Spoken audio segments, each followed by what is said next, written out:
कुरान मजीद में 90 मकामात पे अल्लाह ताला ने सब्र का जिक्र किया है, और कम बेश हदीस मुबारक में 900 मरतबा मेरे हबीब ने सब्र का तज़किरा फरमाया है। और हमारे उलमा कहते हैं जिस तरह दरिया के 2 किनारे होते हैं, अगर वो किनारे टूट जाएं तो तूफान आता है, उजड़ जाती हैं बस्तियां, और अगर किनारे मजबूत रहें तो फिर समेट के दरिया पानी ले जाता है, फिर वो खेतों को लगता है, फिर उस पानी से फूल उगते हैं, फल उगते हैं, सब्जियां आती। ये सब्र और इस्तिकामत दुनिया में 2 किनारे हैं। बड़ा कुछ लोग कहेंगे, हालात बड़े बदलेंगे, कभी कुछ कहा जाएगा, कभी कुछ कहा जाएगा। सब्र जिंदगी का हुस्न है। जिन लोगों को सब्र से जीना आ गया, इस्तिकामत के साथ जीना आ गया। हम ब्लैकमेल होते हैं छोटी छोटी बातों में। बच्चे का मेडिकल का दाखिला नहीं हुआ तो अब्बा ब्लैकमेल हो गया, फलानी जगह नौकरी दिला देंगे तो चोर शराबी डाकू के पीछे लग गया, वोटर सपोर्टर बन गया।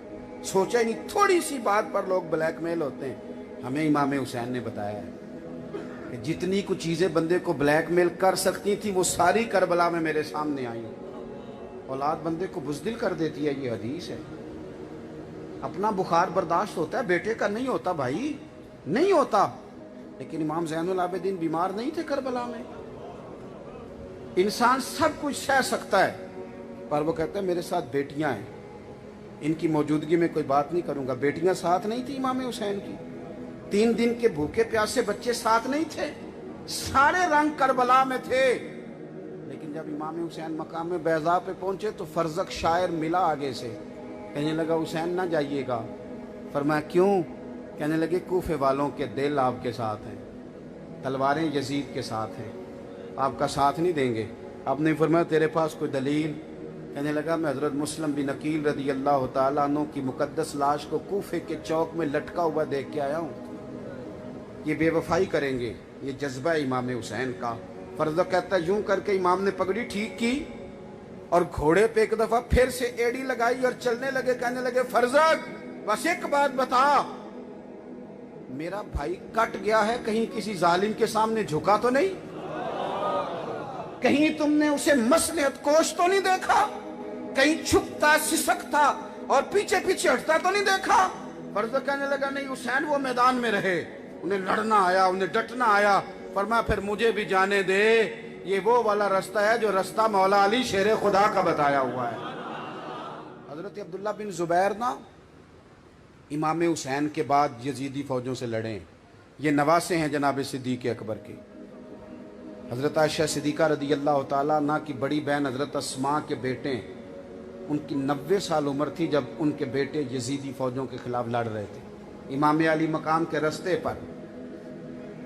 तो कुछ फौज आपकी शहीद हो गई, कुछ पीछे हट गई। तो हजरत अब्दुल्ला इब्ने जुबैर अपनी वालदा से मशवरा करने आए, हम अपने बच्चों को बुज़दिल बना रहे। ओ पुत्र ना ना ना बाहर ना जाना, बाहर लड़ाई हो रही है, पड़ोसियों के बच्चे को मार रहा, तू ना जाना। ओ खुदा के बंदो, पड़ोसियों की आग बुझाई ना जाए तो वो अपने घर में भी आ जाया करती है। जालिमों के हाथ पकड़े ना जाए तो ये बेलगाम हो जाते, ये फिर जिसका मर्जी गला काटते। हजरत अब्दुल्ला इब्ने जुबैर अपनी वालदा से कहने लगे अम्मा कुछ मेरी फौज शहीद हो गई है, कुछ पीछे हट गई है, तो बूढ़ी है। हजरत अस्मा 90 साल उम्र, बूढ़ी भी है, नाबीना भी है। कहने लगे अम्मा तेरा मशवरा क्या है? तो वालदा कहने लगी अब्दुल्ला तू मुझे इतना बता कि तू हक पे है कि नहीं। माँ पुत्र से कह रही कि अम्मा मैं हक में हूँ। तो हजरत अस्मा कहने लगी बेटा फिर इस तरह करना, तीर सीने पे खा के आना, को पुश्त पे नहीं होना चाहिए, डट के लड़ना।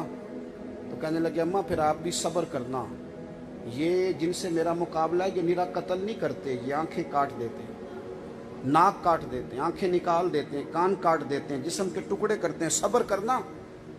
तो माँ रोती नहीं, हमने तो बुज़दिल बना दिया बच्चों को। वो जी काकरोच से डरता है जी, वो चीखों की आवाज आ रही थी, वो जी छिपकली आ गई थी, बच्चे चीखे। ये कोई दलेरी है? वो ईद पे बकरा ज़िबा हो रहा था तो मेरा बच्चा रो रहा था, ये कोई फैशन है? ये बच्चे कैसे जिहाद करेंगे? कल को मैदान में कैसे निकलेंगे? संगलाख पहाड़ों से कैसे टकराएंगे? इनको कैसे जीना आएगा? ये कैसे मैदान में खड़े होंगे?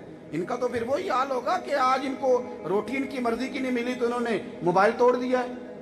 वही अशर होगा कि बच्चे ने जी टीवी तोड़ डाला, क्यों जी? वो कह रहा था जी मेरी मर्जी का सालन नहीं पका। ये मजाक तभी होगा जब हम बच्चों को कहेंगे कि नहीं नहीं तू तो सेठ साहब का पुत्र है, तू तो पीर साहब का शहजादा है, तू तो फलाने का फलां है। اب اس طرح کا نظام ہوگا تو پھر بزدل لوگ پیدا ہوتے ہیں، پھر قومیں لیڈر پیدا نہیں کرتی۔ جب کہا نا حضرت عبداللہ ابن زبیر نے کہ اماں وہ ناک کان کاٹ دیں گے، آنکھیں نکال دیں گے، تو حضرت اسماء کہنے لگی پتر تو مجھے نہ صبر کی تلقین کر، تو صبر کرنا، نہ پریشان ہو اگر یہ کاٹ دیتے ہیں جسم۔ حضرت اسماء کا جملہ سنو، فرمانے لگی بکرے کو صرف ذبح ہوتے وقت تکلیف ہوتی ہے، پتر کھال اتارتے وقت تکلیف نہیں ہوتی۔ جہاں میرا پتر میدان میں جا کے لڑ۔ حضرت عبداللہ ابن زبیر شہید کر دیے گئے، ان کی مقدس لاش جنت المعلا کے پاس، جنت المعلا کے پاس خانہ کعبہ کے قریب چوک میں مکے میں لٹکا دی گئی۔ بعض روایات میں 3 دن بعد میں 14 دن لاش مبارک لٹکی ہے، لیکن گٹی حضور نے دی تھی نا۔ کہتے ہیں لاش مبارک کے قریب سے گزرتے تھے تو خوشبو کے حلے آتے تھے۔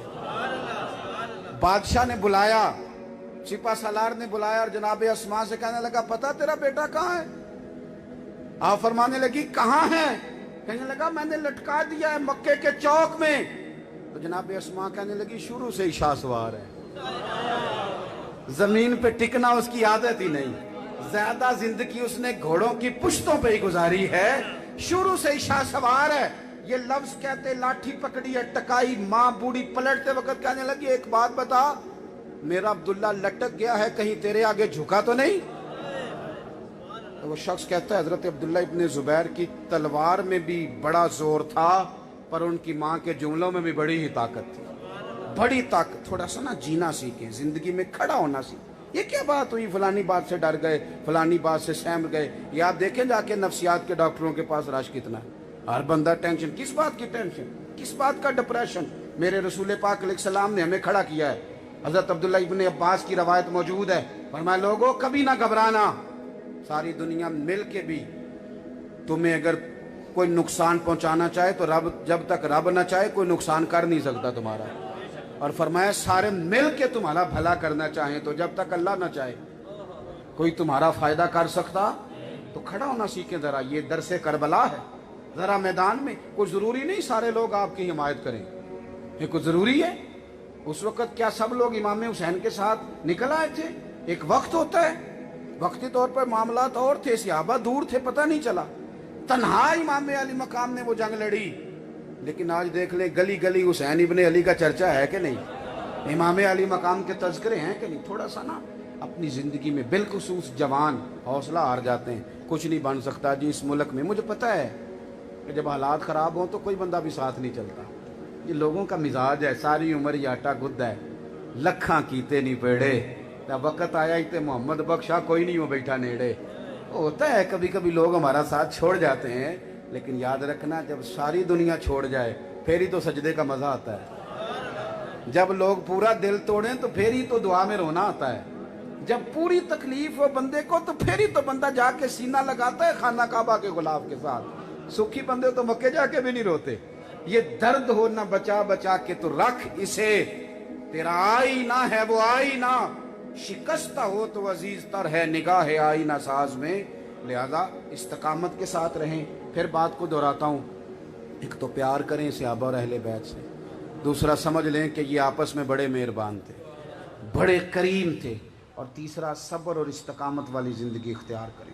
صبر اور کہیں ایک تو نظریاتی بنے، ایسا نہ ہو کہ جدھر کی ہوا ہو ہم بھی ادھر کے ہوں، کوئی نظریہ ہو، کوئی فکر ہو، کوئی سوچ ہو، اور پھر اس پر ڈٹنا سیکھیں۔ اللہ کے حضور دعا کرتا ہوں مالک کریم ہمیں توفیق عمل عطا فرمائے اور ہماری اس حاضری کو قبولیت کا شرف نصیب فرمائے۔ آخر دعوانا الحمدللہ۔